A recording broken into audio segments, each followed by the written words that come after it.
Coucou la famille, bienvenue sur la chaîne. Heureux de vous retrouver aujourd'hui pour une nouvelle vidéo. Le Real entame la dernière ligne droite concernant la première partie de saison avec le retour des joueurs de la trêve internationale. Cette trêve internationale qui a énormément fait parler parce que énormément d'équipes européennes et de grandes écuries européennes ont été touchées par l'infection, par la multiplication des blessures avec Erling Haaland, Zaire Emery, Gavi fin de saison, Vinicius, Chouameni, Kamavinga, etc.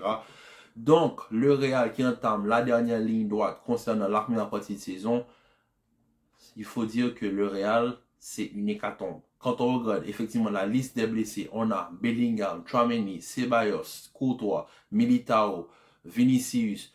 Il y a trop de blessés et trop de blessés avec une importance majeure pour le 11 titulaire. Quand tu perds quand même ton atout offensif principal, Vinicius Junior, tu perds ton meilleur buteur, même si c'est drôle de le dire, Jude Bellingham, ton meilleur buteur qui est encore absent, tu perds Thibaut Courtois en début de saison, tu perds Militao en début de saison, eux qui reviennent presque jusqu'au printemps prochain.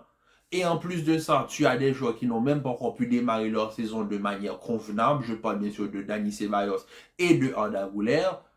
Ensuite, tu rajoutes à ça que le Real perd ses deux récupérateurs, Chouameni, en la présence de Chouameni et Kamavinga.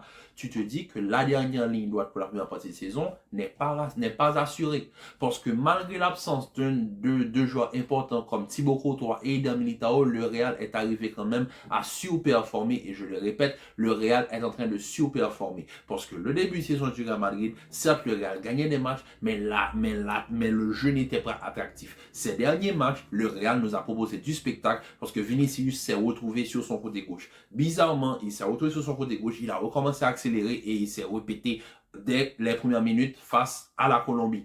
Donc, moi, je peux juste dire une chose, c'est que le Real a tout intérêt à bien cadenasser. Et là, je compte sur Ancelotti. Parce que j'entends, d'après les dernières rumeurs, que Ancelotti veut partir sur un double pivot Valverde-Toni Kroos. Il en est hors de question. Il en est hors de question. Parce que, effectivement, tu n'as pas de récupérateur à la présence de Chouameni et Kamavinga. Mais quand tu vas me mettre Toni Kroos, qui est un gestionnaire, et Valverde qui va porter de l'intensité, tu vas me mettre qui après? Modric à la place de Brahim Diaz?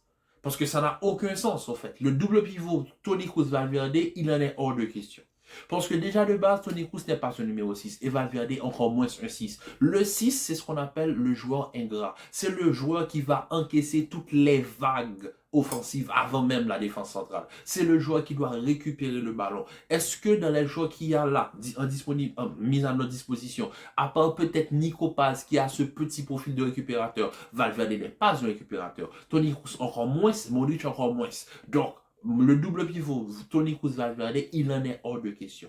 À mon avis, le Real devrait continuer sur le 4-1-2-2, mais avec une petite innovation, même si ce n'est pas forcément une innovation, vu qu'il a déjà joué au Bayern de Munich, Alaba en tant que numéro 6. Alaba en tant que numéro 6, je pense que c'est l'option la plus viable, parce qu'il faut tenter, parce que tu as besoin de récupérateurs capables de récupérer le ballon et d'assurer cette stabilité qu'il faut avoir devant la défense. Non seulement Alaba, il peut le faire parce que Alaba l'a déjà fait, mais aussi Alaba est un joueur de ballon. Alaba, il va savoir rentrer dans ce rôle, il l'a déjà fait dans sa carrière. Il l'a fait au Bayern de Munich. Pourquoi il ne pas le retenter encore une fois au Real Madrid?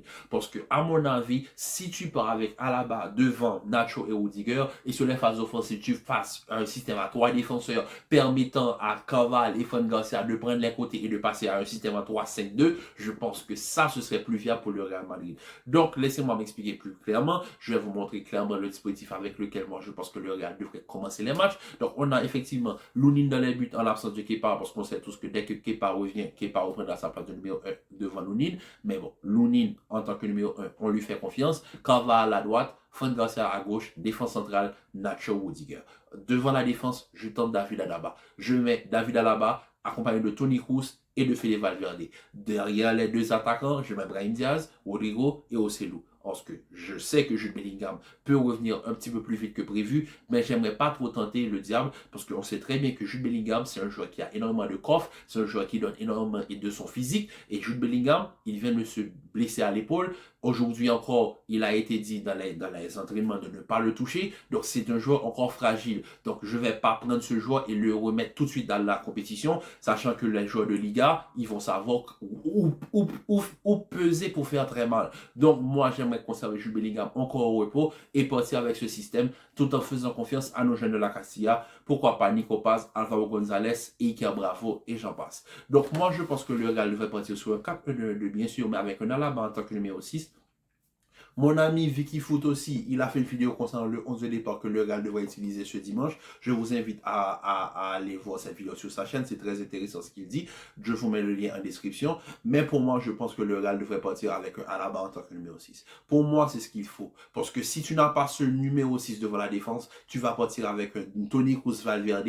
Il faudra prier pour que l'équipe en face ne mette pas d'intensité. Parce que si l'équipe met d'intensité, il y aura ce qu'on appelle un force je ne sais pas comment dire, mais il y aura un déséquilibre. Il y aura un déséquilibre. Le côté de Toni Kroos sera complètement déséquilibré. Sachant que Toni Kroos va peut-être se mettre un tout petit peu du côté de Fran Garcia. Et on sait tous que Fran Garcia a énormément de faiblesses au niveau de la défense. Donc je pense qu'il faudrait stabiliser la défense avec Alaba, Rudiger et Nacho en tant que titulaire. Les trois avec Alaba, bien sûr, devant la défense.